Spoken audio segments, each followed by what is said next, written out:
Hello everyone, I've got a Raynor 3.0 video for you today. As you can see, I am just showing you my mastery skills really quick, and I'm just getting this started. So, in the other two Raynor videos that I have, in the first one I didn't give any commentary, and that was on the train mission, and that one's pretty much a defensive co-op mission. I mean, sure, you have to move your units out of your base a little bit to go get the bonus objective train, but aside from that, it's pretty much a defensive mission. And then the other Raynor video, I did give commentary, but it was on Temple of the Past, and that's also a defensive mission. And someone had previously asked me to do another Raynor video, and in that video, to provide commentary for when you're actually going out of your base to attack objectives and not just defending your base. So more of an attack co-op mission. And Void Thrashing's a really good co-op mission to actually, show that. There are a couple other really good attacking, co-op missions like the Vermilion Problem, and that one is very tough, and I'm not going to show that for a Raynor strategy video just because, typically I don't think very many people are going to be playing that on Brutal as much until you get to a higher level. So I chose this mission for two reasons. One, it's very quick. It takes you about 15 minutes real time to actually beat the entire mission. And the other reason is it's pretty easy. It's probably one of the easiest co-op missions to beat on Brutal difficulty. So because of that, there are a lot of high-level people right now who've just been consistently playing co-op missions throughout the day, and they're already in like the 80 to level 80 to level 90 mastery level, and what they do is they play this mission, they win, and then they play this mission again on hard or brutal difficulty, and they just every 15 minutes, so they can play 4 matches in an hour. And if you do the math, you get 44,000 experience, plus your first one of the day, to add some experience. But if you don't count the first one of the day experience, you get 44,000 experience on Brutal difficulty for winning. And if you multiply that by 4, you have 132,000 experience in 1 hour. Roughly, I'm not including loading and then exiting the game, so add another 2 minutes. But it's roughly about 132,000 experience. Wait, did I do that math correctly? 44,000. No, I didn't do that math correctly. 136,000. Sorry, 136,000 experience every hour. And if you just leave the mission, start a new mission right away, you're going to be leveling up almost like one time every hour. And if you're playing all day long, you're just going to go up super fast. And then add in the weekly mutations, and you get another 200,000 experience from beating those once a week, and add all that stuff together, you're going to be maxed out pretty quick if only thing you're doing is playing co-op missions. So yes, main reason I brought this up is because it's one of the more popular co-op missions right now, especially for leveling reasons. Now back to what I'm doing. I am getting a bunch of SCVs pumped out, and if you guys did not notice, I put down a refinery on the Vespine Geyser. First thing I did, just because I want to get those tech labs on the barracks right away, and I want to be ready to get the shield upgrade, so your Marines have plus 10 life. And I also want to get the upgrade for the medic, so your medic can heal. I believe your medic can heal more quickly. It's like a 20 to 25% increase, I think, something like that.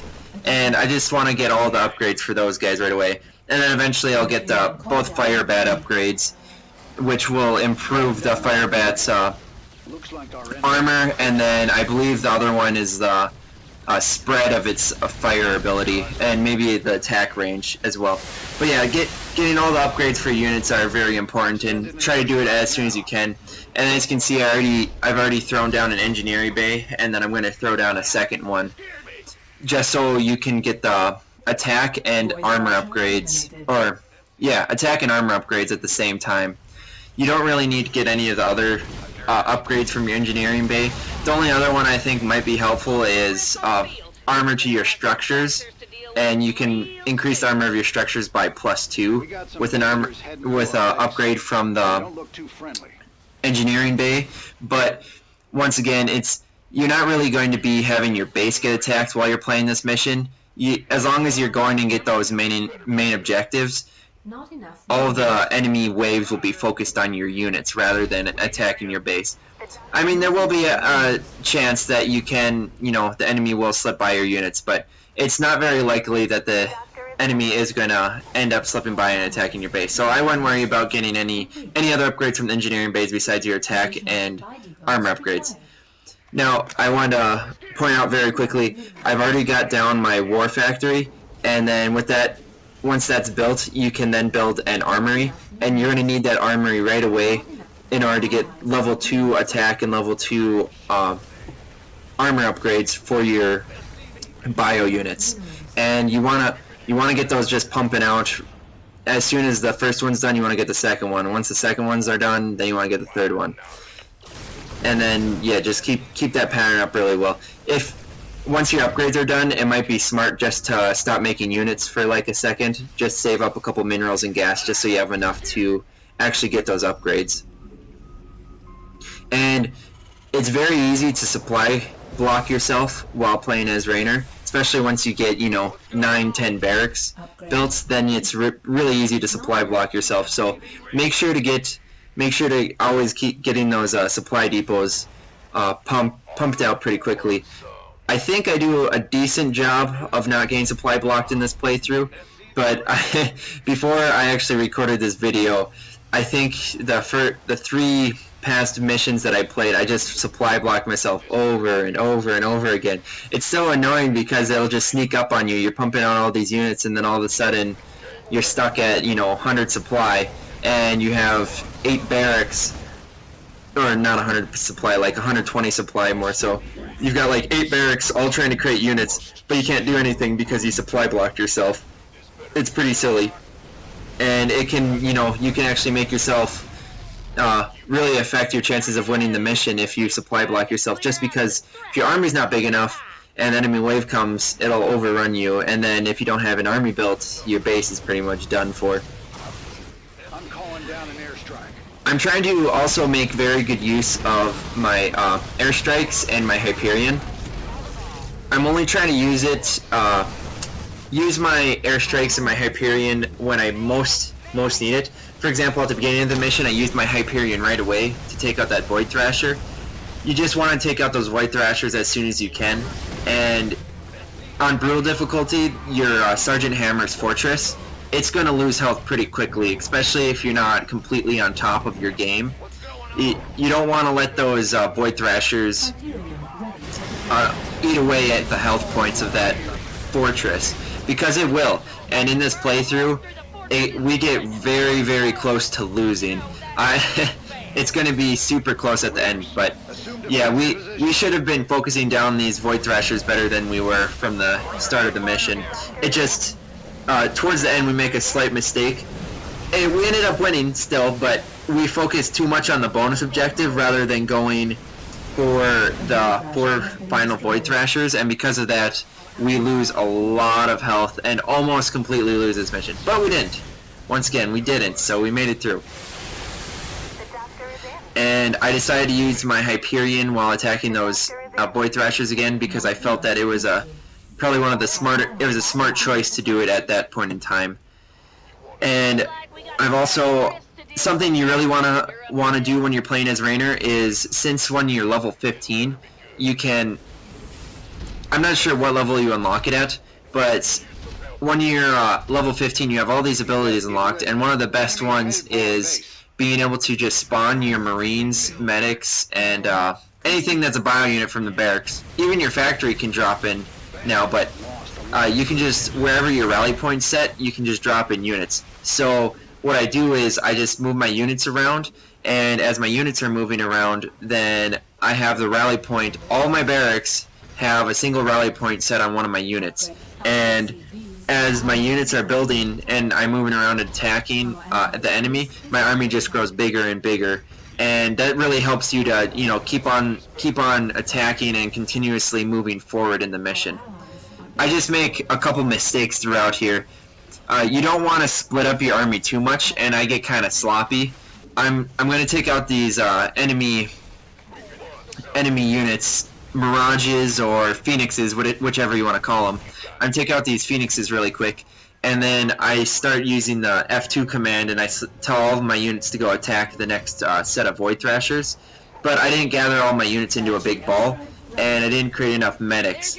So as I'm doing this, all of my units go in there, and I'm gonna let them, and they just pretty much all get destroyed once I go up the ramp, which is behind all these structures here.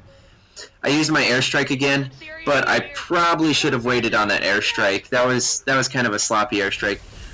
So my suggestion for using your airstrikes is, if you really need to defend your base, call down that airstrike. And then the only other time I would use your airstrike is when you're attacking the main objective, and there's that big initial wave of enemies defending those Void Thrashers, or whatever mission you're playing.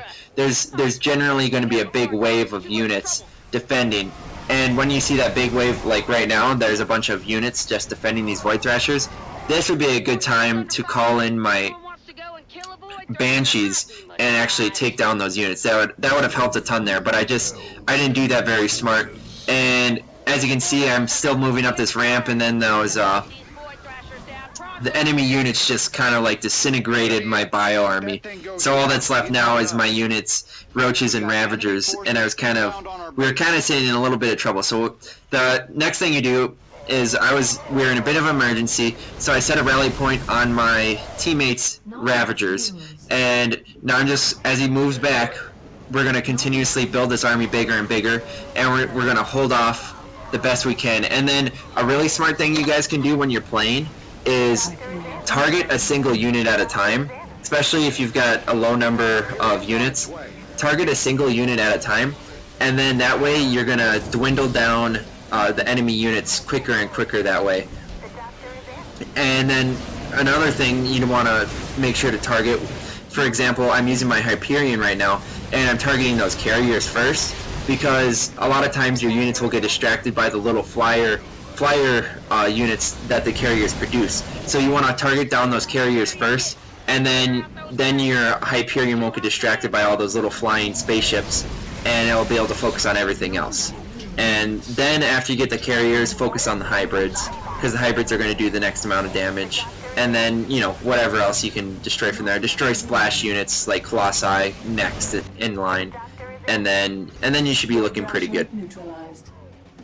I don't know why I'm still building supply depots. I have 200 supply. I have no reason to do that.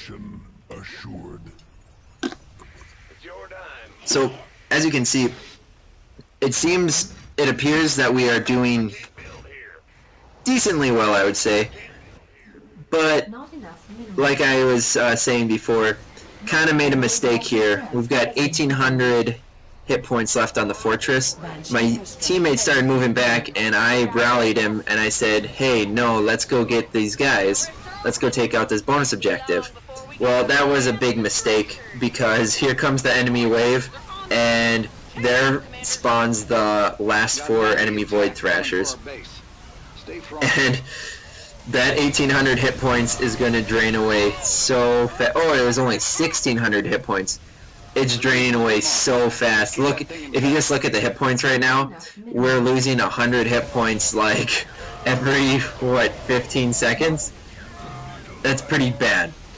And all of a sudden, I'm very terrified.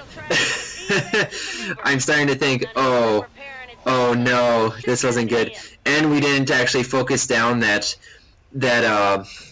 Archangel, so it was able to go to the other side of the map. So what I'm going to do, this was a smart choice, I would say. Instead of actually taking all of my units that I have on the right side of the map right now, I'm just going to go straight for the last 4 Void Thrashers, and I'm going to spawn in 3 Fire Bats and a couple Marines with that, they drop in from those pods. I'm just going to drop those in right next to the Archangel and destroy that Archangel. So, there's no general rule while you're playing these missions. Things are going to come up, but in a time like this, if you are about to lose the mission, You gotta save the mission. Don't go for the bonus objective. If you have a chance, you can spawn a couple more units and take out the bonus objective like I did. Do that, but you gotta save the mission first. And that's exactly what we're doing. Now, it looks like we're gonna lose this, but what I do is very important right here. If you attack those Void Thrashers, they aren't gonna attack that fortress. So I moved just a couple Marines, that's all it took. I moved just a couple units forward, and they decided to attack my units instead. And I keep doing that. I only have like 3 or 4 Marines, but I'm attacking those Void Thrashers and I'm distracting them. And because I distracted those Void Thrashers, my teammate was able to come in, swooped in, and we were able to save the win with 112 hit points left. So, like I was saying, you got to play really smart. Even when it looks like you're losing, it's not necessarily over. You can still win the mission. You just have to play very smart. So, yeah, attack those. If you're about to lose, attack those Void Thrashers. You'll distract them, and then you'll be able to win. So I hope this was helpful. You know, I hope this kind of, you know, I hope I made my strategy clear for how I play Raynor, and I hope it was very clear that this mission is the best co-op mission to play. If you really want to level up your any type of co-op commander that you have, just play Void Thrashing over and over. And honestly, I think I would suggest playing this on hard difficulty. On hard difficulty, you're only going to get 33,000 experience every win. But that 33,000 experience, I mean, you're losing 11,000 experience a mission, but you have a lot higher chance of winning. If you're pretty good at this game and you're playing with a good commander, I mean, it's not going to be hard to win on brutal difficulty every time. But I know there's a lot of beginners in this game, and even people who are decently good, if you have a bad teammate and you lose on brutal difficulty, you get like 5,000 experience. That's it. So it's not worth it to lose, like win 3 games and then lose 1 game. It's not very good. Or I mean, you could even lose 2 games out of those 4 games. It's just not worth it. So my suggestion is to do this on hard difficulty if you don't feel comfortable with brutal, or if you don't have a teammate to play with. Play on hard difficulty. So thanks for watching, guys. I'll see you in the next video, and make sure to give the video a like if you liked it, and post any comments that you have. Thanks for watching, guys.